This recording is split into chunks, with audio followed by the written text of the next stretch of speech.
क्या आपने कभी काला जादू के बारे में सुना है? काला जादू करने का उद्देश्य क्या होता है? घर की बर्बादी या फिर जान पर आफत? दोस्तों, आज के इस वीडियो में हम कुछ इसी तरह की एक सच्ची घटनाओं पर आधारित एक घटना के बारे में जानेंगे जो आपके सोच को ही बदल कर रख देंगे। ये कहानी देवयानी नाम की एक लड़की की है जो कि काला जादू का शिकार हुई, वो भी एक गुड़िया के कारण। तो बिना किसी देरी के अपनी कहानी की ओर आगे बढ़ते हैं। लेकिन इससे पहले यदि आप हमारे चैनल पर नए हैं तो हमारे चैनल को सब्सक्राइब करें, वीडियो को लाइक और शेयर जरूर करें। तो बिना किसी देरी के हम अपनी कहानी की ओर बढ़ते हैं। काला जादू के बारे में तो हम सबने सुना है क्योंकि इसको दूसरों पर ही कराया जाता है और इसका मुख्य उद्देश्य है लोगों को बर्बाद करना, जल्दी तरक्की, पैसा, शोहरत पाना और किसी से बदला लेने के लिए भी होना। परंतु आधुनिक युग में ये दूसरों की कामयाबी से जलने वाले कुछ लोग भी इसका सहारा लेकर अपने कलेजे को ठंडा करते हैं और ये कहानी इसी बात को सत्यापित करती है।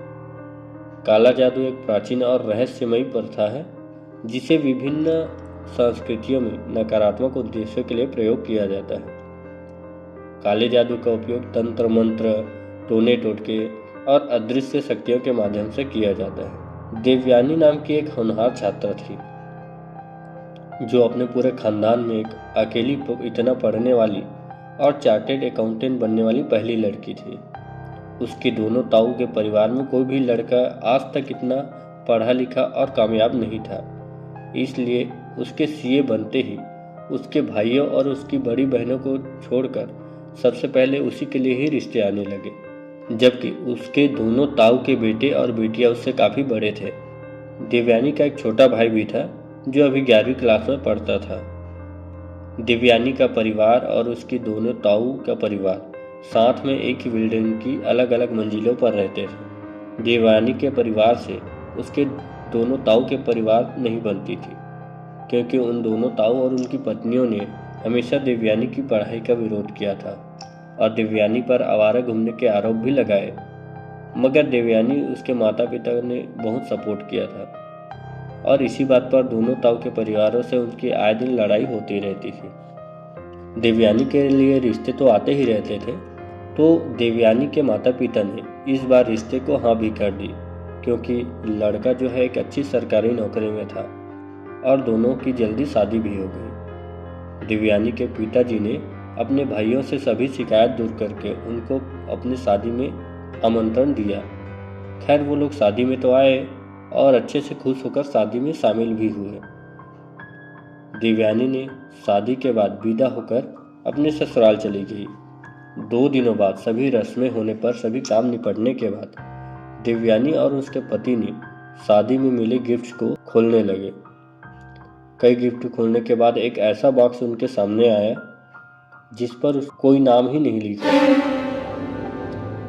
दोनों को तो ये बात बहुत अजीब लगी, लेकिन उन्होंने सोचा शायद कोई अपना नाम गलती से लिखना ही भूल गया है और उन्होंने उस बॉक्स को खोला तो उसमें से एक बड़ी गुड़िया निकली जिसको देखते ही देवयानी की आंखें चमक गई और उसने उस गुड़िया को उठाकर सीधा गले से लगा लिया।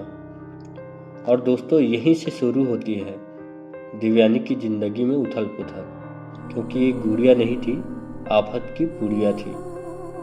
सारे गिफ्ट खोलने के बाद दोनों सो गए। देवयानी अब उस गुड़िया के साथ काफी समय बिताने लगी थी।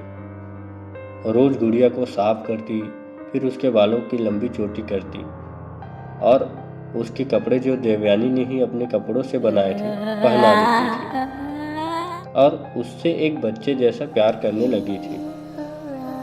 एक रात देवयानी को 1 बजे काफी जोर की प्यास लगी, जिससे वो उठकर फ्रिज पर पानी लेने गई और पानी पीकर सो गई। कुछ ही देर बाद देवयानी को किसी के कराहने की आवाज आने लगी, जिससे उसकी नींद फिर से खुल गई। उसने चारों तरफ देखा तो उसकी नज़र फ्रिज पर पड़ी जो थोड़ा सा खुला हुआ था और उसकी अंदर की रोशनी उसकी आंखों पर पड़ रही थी। देवयानी उठकर फ्रिज बंद करने चली गई, मगर फ्रिज का दरवाज़ा बंद ही नहीं हो रहा था। तो देवयानी ने नीचे देखा तो वो डर गई। उसकी नई गुड़िया का सिर फ्रिज के दरवाजे में अड़ रहा था। फिर उसने खुद को संभाला और गुड़िया को प्यार से गले लगाकर फ्रिज के ऊपर रखकर फ्रिज के दरवाजे को बंद कर सोने चली गई। दोस्तों, अब यहीं से शुरू होता है उस शैतानी गुड़िया का डरावना खेल। 1-2 दिनों बाद जब देवयानी ऊपर वाले फ्लोर पर गई जहाँ कोई नहीं होता था, वहाँ नहा रही थी, तो उसने अपने बाथरूम के बाहर किसी को घूमते हुए महसूस किया। उसके ससुराल में तो उसके पति के अलावा उसकी बूढ़ी सास ही थी जो कभी ऊपर आती जाती नहीं थी, और पति भी ऑफिस गए हुए थे।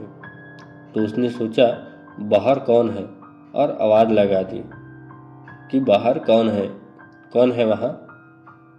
मगर कोई जवाब नहीं मिला और बाहर देवयानी को कोई घूमता हुआ महसूस होता ही रहा। जब देवयानी नहाकर निकली तो उसने आसपास देखा तो वहाँ उसकी गुड़िया के अलावा और कोई नहीं था। फिर नीचे आकर उसने अपनी सास से भी पूछा कि कोई ऊपर आया था क्या, तो सास ने कहा ऊपर क्या, पूरे घर में कोई नहीं आया। देवयानी बहुत हैरान हुई और थोड़ा डर भी गई, क्योंकि मुझे ऐसा क्यों महसूस हुआ। 2-4 दिन तो सब ठीक रहा। फिर एक दिन देवयानी जब खाना खा रही थी तो उसका हाथ चाकू से सब्जी काटते हुए कट गया। देवयानी ने अलमारी में से दवाई, पट्टी और रुई लेने के लिए जैसे ही अलमारी की खोली तो उसका खून से सना हाथ वहां एकदम सामने रखी गुड़िया के चेहरे पर गिर गई। देवयानी ने दवाई लगाकर पट्टी कर ली और वो गुड़िया चेहरे पर खून लगे नीचे ही पड़ी रही। अब दोस्तों, इसके बाद काले जादू के करतबों की झड़ी लग जाती है। दोस्तों, एक सामान्य दिन की तरह भी सभी इस रात भी खाना खाकर जल्दी सो गए, मगर देवयानी फिर से किसी के चिल्लाने की आवाज़ से आधी रात को जाग गई। उसने अपने पति को उठाया और कहा किसी के चिल्लाने की आवाज़ आ रही है। इस पर पति ने कहा ऐसी कोई आवाज़ तो नहीं आ रही है, सो जाओ। मगर देवयानी को आवाज़ आती रही। फिर कुछ देर बाद देवयानी ने हिम्मत करके देखा कि आवाज़ कहाँ से आ रही है। उसने दूसरे कमरे में जाकर देखा, खिड़की खोली तो किसी ने उसके बाल पकड़कर उसको बाहर खींचना चाहा, जिससे उसकी चीख निकल गई और उसका पति उठकर वहां आ गया। फिर उसने देवयानी को वहां से ले जाकर बेड पर बैठाया और सारी बात पूछने लगा, जिससे लगा जैसे कोई देवयानी कई दिनों से बिना वजह ही डर रही है।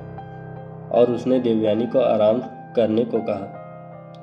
अगली सुबह जब देवयानी उठकर पानी पीने लगी तो मुंह में बालों का गुच्छा आ गया। उसने वो पानी तभी नीचे थूक दिया, मगर बालों का गुच्छा नहीं निकला। फिर उसने उल्टियाँ की, तब जाकर सर के बालों का गुच्छा और प्लास्टिक के टुकड़े भी निकले। ये देखकर देवयानी भी हैरान थी। उसने अपने पति को बुलाया और ये सब चीज़ों को दिखाया। तब जाकर पति को यकीन आया कि ये तो कुछ तंत्र या किसी शैतानी शक्ति का असर है। उसी समय देवयानी के पति ने इन सभी चीज़ों की फ़ोटो ली और अपने मौसा जी को, जो एक मंदिर में पुजारी भी थे, उनको घर बुला लिया। मौसा जी ने पहले तो फ़ोटो देखी और देवयानी और उसके पति से बात करके कहा कि इस घर में एक शैतानी और डरावनी शक्ति ऐसे घुस आई है जो अब धीरे धीरे अपनी ताकत बढ़ाकर इस परिवार का खात्मा करना चाहती है। इसलिए हमें कल ग्रह शांति की पूजा करनी होगी और उस शैतानी शक्ति की ताकत को या तो खत्म करना होगा या फिर उस ताकत को कम करना होगा। मौसा जी के जाने के बाद देवयानी बहुत परेशान हो जाती है, क्योंकि उसकी गुड़िया उसको कहीं नहीं दिख रही थी। वो सब जगह ढूंढती है, मगर वो गुड़िया जैसे मानो कहीं छुप जाती है और देवयानी के सामने ही नहीं आती। अगले दिन ग्रह शांति की पूजा के बाद मौसा जी कहते हैं, अब सब ठीक रहेगा और कुछ गड़बड़ हो तो मुझे बुला लेना। लेकिन उनको क्या पता था कि गुड़िया ने उनके लिए एक मौत का जाल बिछा रखा था। 2-3 दिन घर में काफ़ी शांति रहती है और फिर एक दिन वो शांति देवयानी के चीखने से टूट जाती है। होता ये है कि देवयानी स्टोर रूम में कुछ सामान लेने जाती है, जहाँ वो गुड़िया उसको संदूक के नीचे दबी मिलती है और वो सोचती है कि काम वाली बाई ने इस गुड़िया को यहाँ फेंक दिया होगा। और फिर इस पर सामान रख दिया होगा। अब मैं इसको निकाल कर ले चलूँगी। मगर जैसे ही देवयानी गुड़िया को निकालने के लिए संदूक हटाकर गुड़िया को उठाने लगती है, तभी वो गुड़िया खुद उठकर चलने लगती है और पूरे स्टोर रूम में देवयानी की चीखें गूंज जाती है। मगर घर पर उस समय तो कोई नहीं था और वहाँ कोई नहीं आता। अब वो गुड़िया देवयानी के बालों को खींचकर उसका गला दबाने लगती है। गुड़िया के नुकीले नाखून देवयानी के गले के मांस में गड़ जाते हैं, जिससे देवयानी का गला खूनम खून हो जाता है। अब देवयानी को कुछ नहीं सूझता। फिर उसके मन में माँ काली का मंत्र आ जाता है और वो मंत्र जप करने लगती है, जिससे उस गुड़िया पर काफ़ी असर होता है और वो गुड़िया एकदम से निर्जीव होकर जमीन पर गिर जाती है और देवयानी अपनी जान बचाकर वहाँ से निकल जाती है। उसके बाद वो अपनी सास को पड़ोस से बुलाकर लाती है और पति को तभी घर आने को कहती है। पति के आते ही देवयानी को डॉक्टर के पास ले जाया जाता है और फिर मौसा जी को भी फ़ोन करके सब कुछ बताया जाता है। फिर मौसा जी कहते हैं कि इसके लिए मुझे कुछ दिनों का समय चाहिए। मैं तभी किसी सिद्ध पुरुष को बुलाकर इसका पक्का इलाज करा पाऊंगा। लेकिन इतने में तुम सब यहाँ मेरे घर रहने आ जाओ। मगर देवयानी वहाँ न जाकर अपने मायके चली जाती है और अपने माता पिता को सब बता देती है, जिससे उनका सीधा शक दोनों ताऊ के परिवार पर आ जाता है और देवयानी के परिवार की दोनों ताऊ के परिवारों के साथ लड़ाई हो जाती है। मगर वो लोग इस बात को मानने को बिल्कुल भी तैयार नहीं होते कि उन्होंने कुछ भी किया होगा। मौसा जी कुछ दिनों बाद किसी तांत्रिक बाबा को लेकर देवयानी के ससुराल वालों के घर जाते हैं और खाली पड़े पूरे घर की छानबीन करते हैं। फिर आखिर में उसका स्टोर रूम जाकर चेक करते हैं तो वहाँ नकारात्मक वातावरण से ही मौसा जी को भी चक्कर आने लगता है। फिर वो गुड़िया उनको दिखती है। उस गुड़िया के सर से बाल गायब थे और उसकी खोपड़ी का काफ़ी हिस्सा कटा हुआ था। उसके मुंह पर देवयानी के हाथों का खून था, जो देवयानी ने गलती से ही अलमारी से दवाई निकालते हुए लगा दिया था। मौसा जी ने भी ऐसा मंजर पहले कभी नहीं देखा था। वो तांत्रिक बाबा से कहने लगे कि बाबा यहाँ से जल्दी चलिए, मुझसे यह सब देखा नहीं जा रहा। तब तांत्रिक बाबा घर में घुसने के बाद पहली बार बोले कि यहाँ जो सब शैतानी करतब और काला जादू चल रहा है, ये गुड़िया ही इसकी जड़ है। इसी को माध्यम बनाकर देवयानी को परेशान किया जा रहा है। अब मैं इस गुड़िया को ले चलता हूँ और अब इसी से पूछूंगा कि यह सब किसने कराया है। तांत्रिक बाबा मौसा जी से देवयानी, उसके पति और सास को कल रात उनकी कुटिया पर लाने को कहते हैं।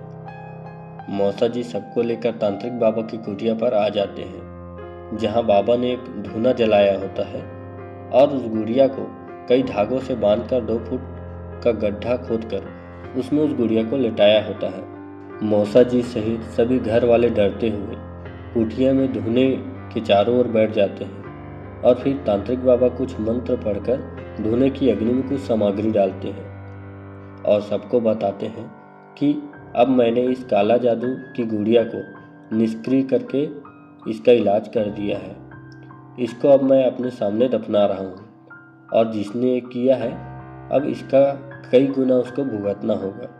देवयानी की सास उस व्यक्ति का नाम पूछती है, जिस पर तांत्रिक बाबा कहते हैं, मैं ऐसे किसी का नाम नहीं बता सकता, ये मेरे नियमों के विरुद्ध है।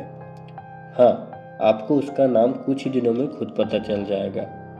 अब आप लोग निश्चिंत होकर रहिए, उस व्यक्ति की तरफ से ऐसे दोबारा नहीं होगा, इसकी जिम्मेदारी मेरी है। सारा परिवार खुश होकर घर आ जाता है। अब ऐसे ही 2 हफ्ते गुजर जाते हैं। फिर एक दिन रविवार का दिन था। पूरा परिवार बैठकर दोपहर का भोजन कर रहा होता है कि दरवाजे पर घंटी बजती है। देवयानी के दरवाज़ा खोलने पर एक औरत आकर देवयानी के पैरों में गिर जाती है और कहती है, बेटी मेरी लड़की को बचा ले, सब तेरे हाथ में है। इतने में देवयानी का पति और सास भी वहां आ जाते हैं और देवयानी का पति उस औरत को पहचान लेता है और कहता है, अरे आंटी आप तो बरखा की मम्मी है ना, आप यहाँ कैसे? क्या हुआ? फिर वो देवयानी को बताती है कि बरखा पहले हमारे पुराने घर के पड़ोस में रहती थी। ये उसकी मम्मी है और बरखा ने मेरे घर रिश्ता भी भेजा था जो हमने मना कर दिया था, और कुछ ही दिनों में मेरी सरकारी नौकरी लग गई और हम यहाँ शिफ्ट हो गए। देवयानी उन आंटी को अंदर लाकर सारी बातें पूछता है, जिससे यह पता चलता है कि वो बरखा ही थी जिसने देवयानी की शादी में वो गुमनाम गुड़िया भेजी थी, जिससे वो देवयानी को मारकर उसके पति से ही शादी कर सके। आंटी ने आगे बताया, बरखा इस घर में शादी करने के लिए किसी भी हद तक जाने को तैयार थी, और साथ में देवयानी इतनी अच्छी और काबिल थी जिससे बरखा अंदर तक खूब जलती थी। इसलिए बरखा ने काला जादू वाली ये गुड़िया बनवाई, जिसके बारे में हमें बहुत बाद में पता चला। 10 से 12 दिनों से बरखा को दौरे पड़ने लगे। वो बहकी बहकी सी बातें करने लगी, न कुछ खाती थी और न ही कुछ पीती थी। एक दिन उसका शरीर पूरी तरह से अकड़ा हुआ मिला। तब हम काफ़ी डर गए और उसको हॉस्पिटल लेकर गए, जहां उसकी सहेली से ये सारी बातें पता चली। अब बरखा हॉस्पिटल में है और ज़िंदगी और मौत के बीच जूझ रही है। मैंने उन काला जादू करने वालों से भी उसको ठीक करने को कहा, मगर सब ने बोला कि ये किसी घोर साधक द्वारा किया हुआ पलटवार है और इसको उसके बिना कोई काट नहीं सकता। इसलिए मैं आपके पास आई हूँ। बेटी, मेरी बच्ची को बचा लो। मैं तेरे पैर धोकर पीऊँगी, जिंदगी भर तुम लोगों की गुलामी करूँगी। आप लोग मेरी बच्ची को बचा लो। देवयानी का दिल तो पिघल गया और सब लोग तांत्रिक बाबा के पास पहुँचे, और देवयानी ने बाबा से हाथ जोड़कर बरखा को क्षमा करने की बात कही, जिस पर तांत्रिक बाबा भड़क गए और बोले, तुम चुका सकती हो उसको माफ़ करने की कीमत? नहीं चुका सकती, इसलिए चुप रहो और यहाँ से जाओ। उसके बाद बरखा की माँ ने बाबा के पैर पकड़ लिए और कहा कि बाबा, मैं हर कीमत चुकाने को तैयार हूँ। आप बस आदेश करो, आपको क्या चाहिए? पैसा, सोना, चांदी, जो भी होगा हम देने को तैयार हैं। फिर बाबा ने जो कहा वो सुनकर सब वहाँ से उठकर चले गए।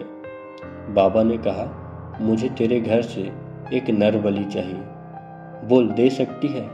कुछ दिनों बाद बरखा के निधन की खबर देवयानी के ससुराल और मायके दोनों में पहुंच गई, और इस तरह उस काले जादू वाली गुड़िया और इस कहानी का अंत हुआ। तो दोस्तों, कैसी लगी ये कहानी कमेंट में ज़रूर बताएं, और हमारे चैनल को सब्सक्राइब करें, वीडियो को लाइक और शेयर ज़रूर करें। मिलते हैं अपने अगले वीडियो में।